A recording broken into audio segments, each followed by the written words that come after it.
Welcome to Our Montana. I'm Mike Penfold. You know, I'm really fortunate to have a show like this where I can talk to some of the most interesting people in Montana, talking about Montana. My guest today is Dave Wanzenried. Many of you know Dave. He has a remarkable public service career. Working once as Chief of Staff for Governor Swindon. He also held other cabinet level positions for the state of Montana.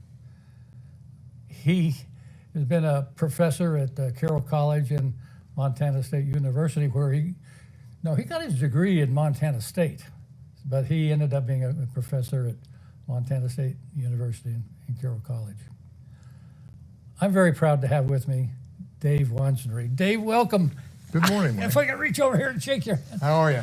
So I was thinking what to call you. I see on our screen we have you as Montana citizen, which is probably the highest honor we can give you, but I thought about calling you Professor Wanzenried. No, I think I'm good with America or Montana citizen since 1968, I might add. Okay, well, not Senator Wanzenried? Nope.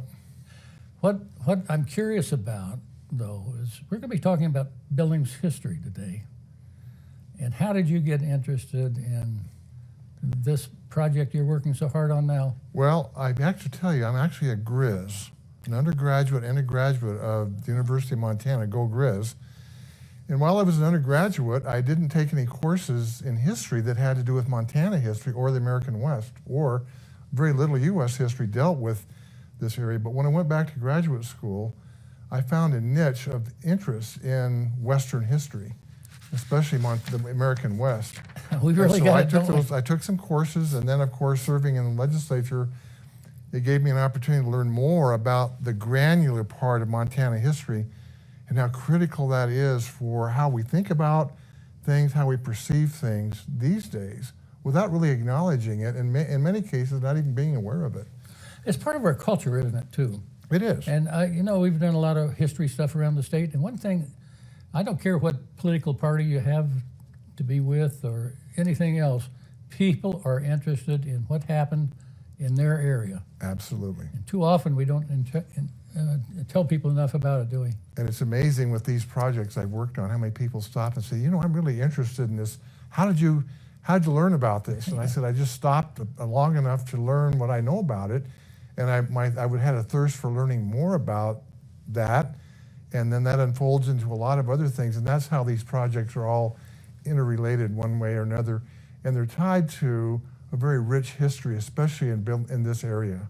We've got a lot of it right here. Absolutely. So what caught your interest first here in Billings? Well, I think the Canyon Creek battlefield site was something I'd driven by, like a lot of people, a lot of times, without ever stopping. And so I saw the signs. And during the pandemic, I had cabin fever, and so I was out driving around and thought, I'm going to stop. And when I stopped, I read the panels, but I also found something that was very disturbing. It was kind of a dump, frankly. And for those people that are watching, the site is about 7 miles north of Laurel and 15 miles west of downtown Billings, so it's out really in a very remote area. And when I first saw it, I thought, gosh, there were people that died here. This is commemorating a battle that took place where people died. So we ought to be able to do better than that. So I assumed that it was part of the National Park Service. And of course, during the pandemic, the offices were closed.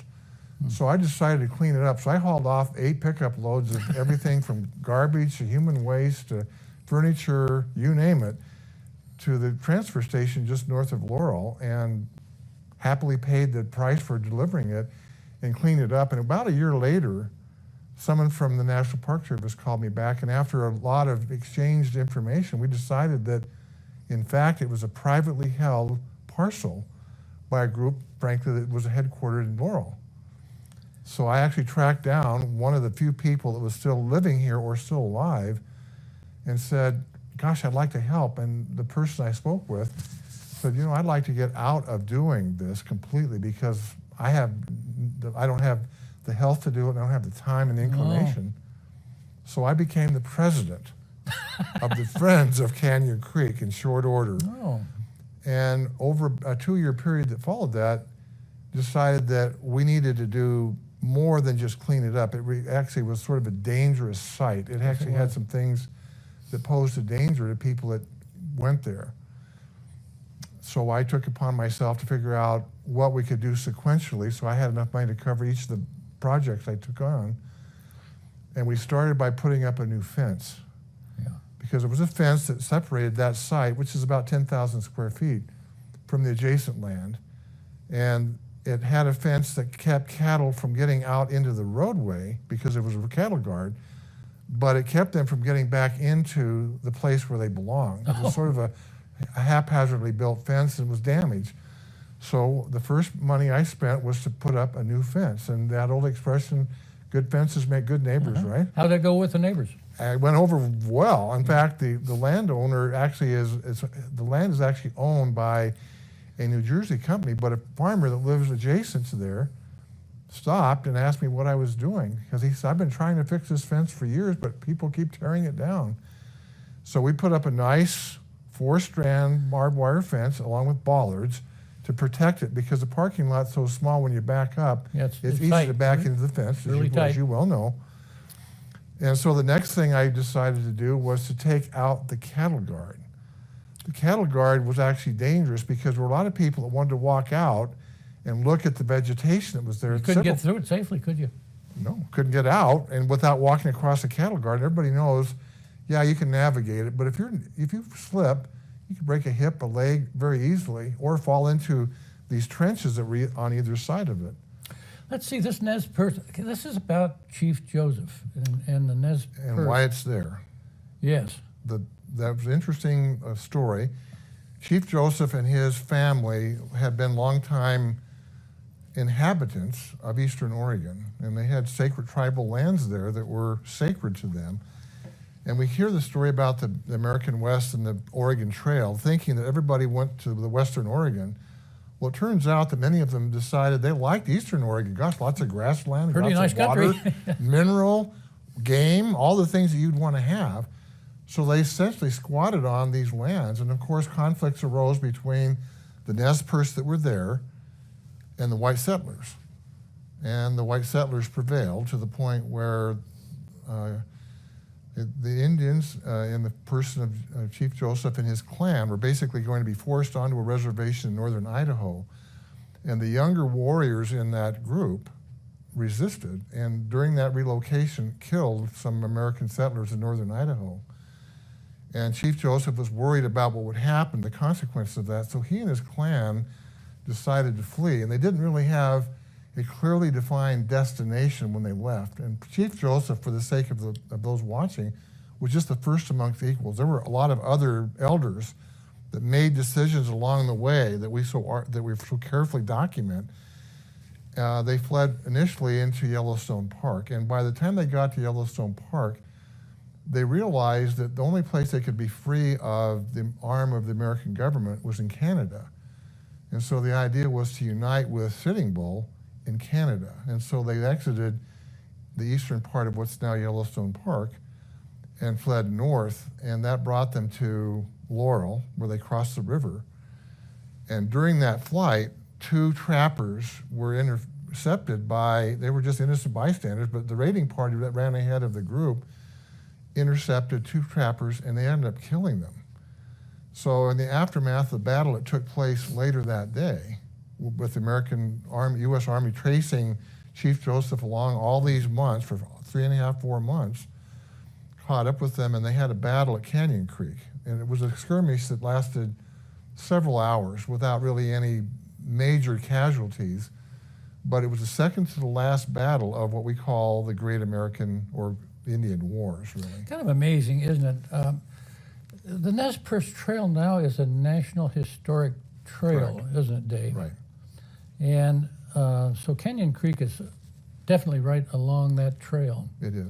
And I've always wondered, the Nez Perce must have really known this country here. I know they came over and visited a Crow occasionally. Correct. And hunted buffalo over here. So they're part of our heritage too. Those 2 trappers were right here at Riverfront Park. That's right. And that's how, before Riverfront Park. that's how I actually transited from working on the Canyon Creek battlefield site to working on what's now we call Boothill Cemetery, or the Colson Cemetery Park out near the Heights. You brought us some pictures. I'm gonna put those up, Dave. Absolutely. If you'd make some comments on this. This is what the site looked like in 2020, basically. Springtime, you can see it's pretty well worn down, worn out roofs. The parking lot was beginning to show signs of decay. Looks like you've gotten a lot of the trash picked up when you took it. That's right. I picked up the trash first. If you want to advance it, I'll just walk you through what we did. This shows you a view with the cattle guard, and it shows you just exactly what it looked like. And you can see in the background there next to my pickup some stuff that was dumped. Actually, after I cleaned it up, some people decided to dump their branches from their yard there. And so I loaded those in my pickup and hauled those away. But you can see it was worn out, and the cattle guard really prevented people from being able to exit that site because there's some sagebrush just to the east of it here. And there were people from different parts of the country that asked me, what's that vegetation out there? And I said, it's sagebrush. You've driven by it for miles and miles if you're from the Midwest. So they wanted to walk out there, but they hesitated. And I found out while I was working out there that people hesitated to ride bicycles across that into there. Yeah. That rode out there. And people on motorcycles would park on the outside as well. Yeah, a big cattle guard like that can be really dangerous to bike. Absolutely. So if you want to advance that again. Hey, Dave, let me point out something else here too. In that picture, that I think in that background is there's a lot of other history out there. Calamity Jane had a cabin out there. That's right. To the southeast of that site, if you stand there at the cattle guard and look to the southeast, on top of that, Calamity Jane is on Cache Butte, they call it, had a cabin. Actually, it was more of a dugout that was there, and she actually played a part in the battle that took place here because she had a nursing background and escorted the wounded soldiers to a fort down on the Tongue Interesting, River. I didn't know that. That's right. She actually went with them. She didn't participate in the battle, but she probably would have had she known about it. But she actually escorted those wounded soldiers to the fort on Tongue River. Now there's a story about, I'm getting off the subject here a little bit, but there's a story about horse thieves keeping stolen horses up on that butte behind. You suppose that's true? Yes, it is. In fact, it's pretty well documented that during the time that Chief Joseph and 500 of his clan, so it was a large number of people, and more horses were being chased by the U.S. Army through Idaho, Montana, Wyoming, back into Montana. It's amazing, wasn't it? And they evaded them for 3.5 months, and that was an embarrassment, frankly. Oh, yeah. There was old men and old women with the... So when they got here, they were relying on the Crow to help them, and the Crow were a little hesitant because they didn't want to get crosswise with the U.S. Army. So the Crow actually took horses that belonged to the Nez Perce while they were fleeing.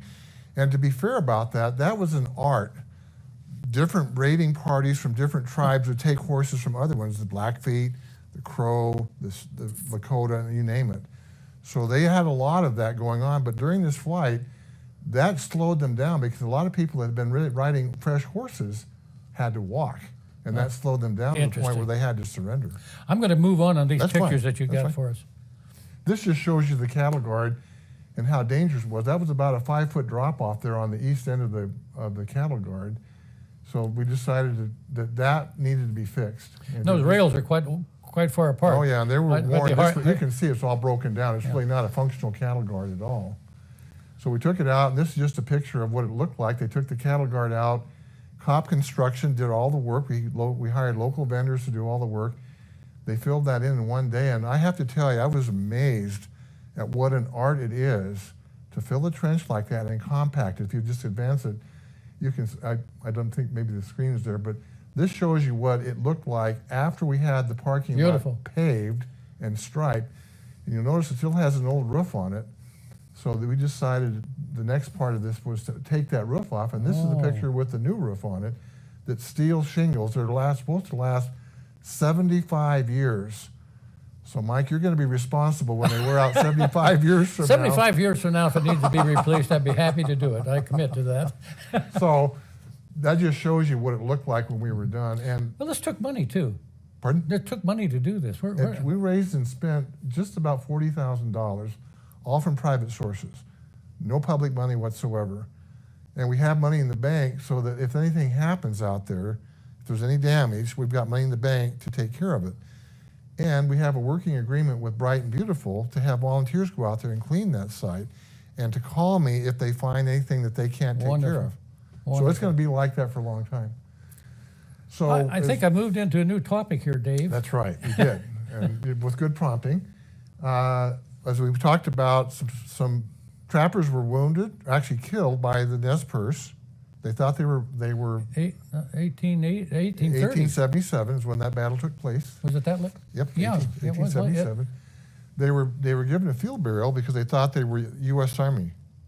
Yeah. And only after the battle, after they had been buried, did they find that they were in fact not U.S. Army. So they were disinterred and moved to what is now the Boothill Cemetery. The Boothill Cemetery is actually officially named the Colson Cemetery Park. Mm-hmm. And it served the town of Colson, which is the predecessor to the city of Billings, from 1877 to 1884. And in the background here on the other side of the river, this was taken looking to the north from the south side of the Yellowstone River from what we call where all the radio antennae are, looking at the town of Colson. And this is a picture of the very eastern end of the rims where a number of historic events took place, and the cemetery sits right here and right in the foreground there where behind that fence? Where the slope is there. Mm-hmm. That's what it looked like. And the only thing really that sets it apart from the rest of the landscape that's out there is this obelisk that was built and erected by a gentleman named Daniels, who actually dedicated and maintained this park for years after it was no longer a cemetery, built that obelisk in 1922 and then deeded that area, it's about 2.5, 3 acres, to the city as a park.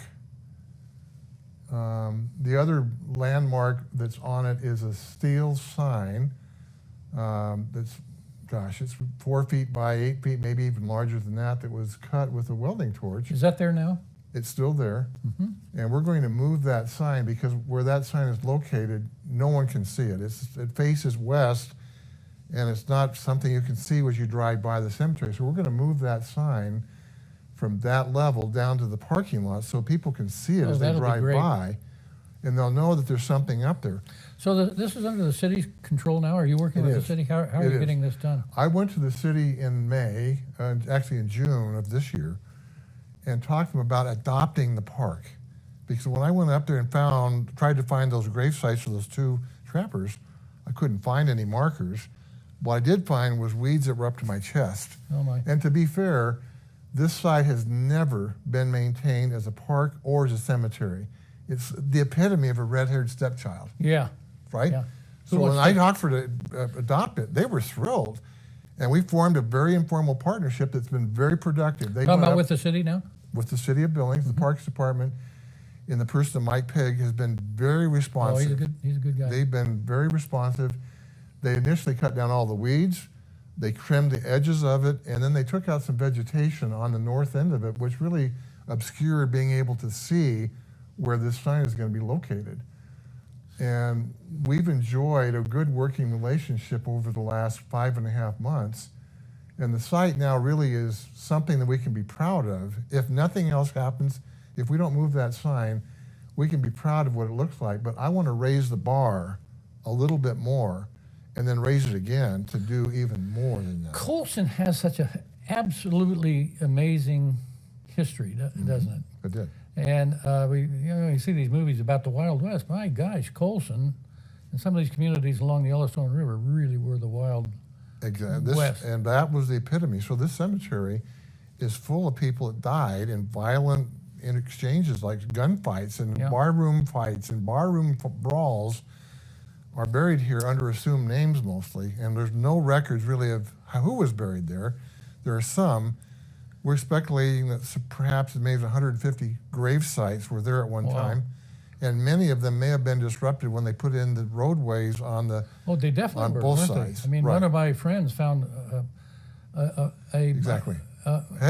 A headstone. Exactly. It was kind of usually. And that's one thing we're going to put back here. Oh, good. I went over to talk to him. Oh, did you? And we've decided that this site deserves to have that headstone. It won't be on a particular grave site, but we're going to try to collect as much information like that as we can and make this place, which is historic in its own right, a place where people can go and learn about the history of the cemetery, learn about Colson, but also learn about a lot of other events that took place within a stone's throw of this location. Isn't that the case? You know, I think this is a major pathway for the ancient Indians coming in. Absolutely. There's a place not far from here where you can actually cross the Yellowstone River when the river's low, and so there's an old ancient trail that comes right through this area. And I read a book by Crittenden about trapping in the West, and the interesting thing is they followed those ancient trails westward from St. Louis. Yes. To this area, Yeah. right to this area. Yeah. So we know that they were there, and that's how the West was really begun to be explored, even before Lewis and Clark. And then accentuated after, of course, Lewis and Clark profiled all these wonders of the West. Yeah. So it served as a magnet that brought a lot more trapping and a lot more people that were just adventuresome, wanted to find out what the West was all about. Dave, I heard a story about the men in Colson, the people in Colson would take a body up there that had been recently unfixed, at any rate, and bury it. And then the cowboys would get on their horses and run back down to Colson to the bar, Right. to have a drink for the dearly And it was during one of those ceremonies that someone was killed going back after they'd had basically a funeral that died on the way back to the bar. So they had to go back and bury that person as well. I shouldn't laugh. There at that. are all kinds of stories like that, Mike, that are just truly fascinating. Yes. And the interesting thing about this site is that it's on what you call, the sort of a crossroads and the confluence of a lot of things. William Clark and the Corps of Discovery went on the Yellowstone River half a mile from this location. Exactly. That's where they moved the horses across. Exactly. And so they put the horses out to graze. There was a massacre. The Blackfeet tribe that was very alarmed by having white trappers in the Three Forks area shadowed them all the way to here and massacred them out by the 6th Street bypass, a stone's throw from this location. Yeah. Amelia Jones or something like that? The Emil Jones massacre. Emil Jones, that was it. Correct. And that had a lot of impact on relationships between the British and the United States up north, didn't it? Absolutely. Yeah. And it's events like that thwarted more settlement for a while. But steamboats on the river that came to Montana offloaded people, and they came in. They brought smallpox with them. And so one of the things about this site is there was a sign out there of the place where the White Horse went down that commemorated the epidemic of 1837, 1838, and the grieving that took place because of the loss of hundreds of Crow members. And two warriors dressed in their finest and rode off a cliff that's now where the First Interstate Arena is. You mean Sacrifice Cliff is not? No, there's some debate about that, to be honest. There's a lot of Indian history here, too. Have you had a chance to talk to Indian people much? In fact, Aaron Bryn, who's the Historic Preservation Officer for the Crow Nation, and he and I spent some time up there talking about the things that he would like to have depicted when we begin to tell the story of the area from the Crow perspective. And it was a fascinating couple of hours to spend with him talking about the origins of the word Yellowstone, for example, and exactly where these events took place. And many of the things that we white folks use as history may not be completely accurate, believe it or not. We've missed it.